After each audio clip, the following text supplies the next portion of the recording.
So the first take-home message I wanted to address is that indeed GSK is committed to global health. So but we have trying to set up a different model, a different business model. Here is that we fully rely on collaboration and partnership. So it's a question of working together. And at the same time, we have already given up getting commercial return on the investment that GSK is doing in these diseases. We recognize that the drugs are not going to be paid to have this return. So once we have accepted that, all our R&D for these diseases are equal to any other therapeutic area. So that means that all the know-how we are and access to the technology and platforms that we have in GSK for these diseases is second to none within the R&D strategy of the company, and it's very top in the agenda of our CEO. You know that this week we have changed the CEO. Maybe you don't know. Yeah, that's what is happening. So, and fingers crossed, we hope that will be the case. Our new CEO will always be committed to these diseases. So the next slide. Yeah. And that's why we fostered and sponsored the London Declaration that was signed in 2012. So now 5 years ago. So we have been part from the very beginning on this. Next slide. How GSK is implementing R&D for diseases of the developing world. A medicine, a campus for the development of medicines have been set up and established in Tres Cantos. Tres Cantos is a small town nearby Madrid, the capital of Spain. So we are about 150 people, and we are receiving visiting scientists that are coming in and out, with their own projects. So we have 3 units: the malaria DPU, TB DPU, and the Kinetoplastid DPU. Obviously, all our efforts in Chagas are comprised within the Kineto DPU. So each bubble here tries to represent a partnership. So we, as I said, we heavily rely on partnership. Each unit has a different proportion of internal resources versus external resources, but that's a common theme. And it's also important for you to know that, as I said, underlying all these collaborations network, so we have access to the platforms and science that GSK is providing for the rest of therapeutic areas as any other one. So we have to go to investment boards, we have to develop our own business plans, renew every 3 years. So we are second to none. In the next slide. Yeah. So yeah, our strategy is based on open innovation, as I said, and there are three main pillars. The first one is the open lab, what we call the open lab. That means that we open our facilities to projects, to collaborators that bring their projects with them, and with what we call visiting scientists. That doesn't mean that they are our projects, they are their projects, and we develop this hand-to-hand with them in our facilities. So the second is the open source. Maybe you heard about the TCAMs. So there was a privileged set of 13,000 anti-malarial compounds. So it was the first time that GSK released this amount of chemical structures and biological annotations.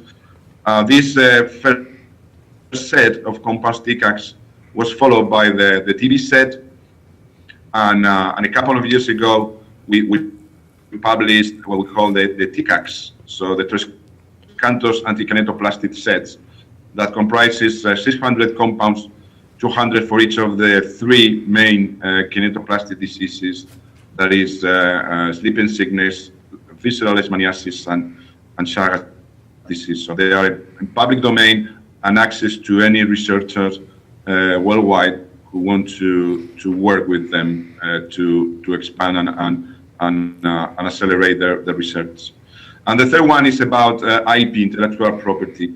So we put our IP for these diseases in a patent pool. So that means that we want to have freedom to use, but we don't want to exploit the commercial monopoly for these drugs applied to these diseases in developing countries. So that's the spirit of the patent pool. So what's our strategy, our mission or vision for the Kinetoplastid Discovery Performance Unit? So that's the acronym, DPU, Discovery Performance Unit. So we want to act as catalysts. We are newcomers here. This is a brand new unit. So it was created 6 years ago, more or less. So we don't want to reinvent the wheel. So and what we want to do is to catalyze partnerships, and to contribute to fill the gaps with the know-how that the big pharma R&D can do. So we identify that there's, of course, scientific opportunities, and also to implement a discovery approach that, to our knowledge, had not been implemented at the size that we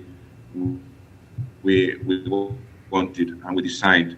So the first discovery approach that we focused on was on screening the full collection of compounds.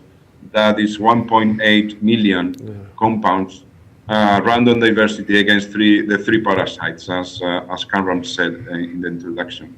So if you go to the next slide. Yeah. So it's animated. So so it's automatic. Yeah. So this effort started in 2011 and 2012, and ended and was completed by the release of this paper with all these chemical structures that I mentioned before, that we call the kinetoboxes, or also known as TCACs. So they are public domain, and this is the paper where you can find all the information. So if you are interested on these compounds, having access to these compounds, just drop me an email. You have my details maybe in the program or through Cameron. So we'll be more than pleased to attend your request. It's simple. As you can see here, the first dispatch was completed 1 month after the publication. So there's not a lot of paperwork. So in the next slide, in the interest of time, maybe I'm going to skip that, but so this is the description of the boxes. As I said, if you are interested, please come to me. I will try to Okay. So and that's So this is more in detail for Chagas, and this is based on our experience over these 5 years, more or less. So I'm trying to capture here what's for us the biggest challenge in early drug discovery, which is the translation from in vitro to in vivo, to animal models, and of course from animal models to Chagas disease in human. So it seems trivial to say, I test the compounds in an in vitro assay and I see that it has anti-T cruciae activity, my compound, but you know that you can test different life cycle stages of the parasite and the different media. You can run extracellular, intracellularly. T cruciae can infect almost all cell types of the host. So what's the best cell type? Is the one the adipose? Is I don't know. It has to be immune systems. So it's difficult. And if you go beyond and you go to the animal model, the number of questions and unknowns is even higher.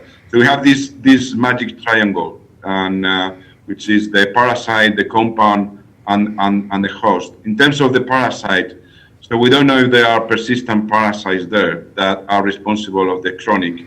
We don't know if they move around.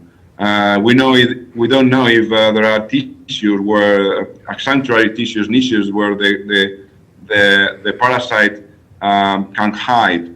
So in terms of the host, So how does the immune system react?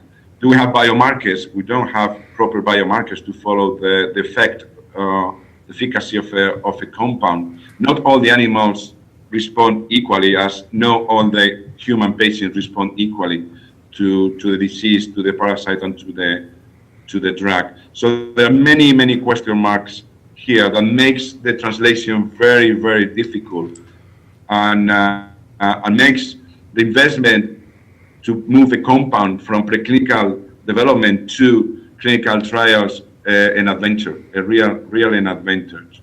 So the second wave of novel compounds for us, so new source of libraries of chemical diversity. We have realized that, Kinetoplastid parasites share biology, so hopping from one pathogen to another pathogen is a real possibility, and we have seen this for many chemical series, and we also try to develop new assays and the mode of action for the phenotypic hits that we have identified. Once you have a very good phenotypic hit, I mean, you also are unveiling a good target, and then you can, as Edward Antonio said, maybe you can develop then a target-based drug discovery with a more rational approach. And the last slide, just is a summary. This is what we are doing in Cantos here in Spain within GSK. So we are focused on filling and growing our pipeline of hits and leads that you could see at the first presentation today. We want to deconvolute the mode of action of the phenotypic hits to have a new source of assets. And as I said, I mean, trying to shed some light on the translation from in vitro to in vivo animal models. And I'm going to stop here. So next slide is just, I think it's a reminder for all of us. There are many challenges, but the biggest challenge is that we don't forget the neglect people who are really suffering of these neglected diseases. So thanks very much. Thank you, Julio.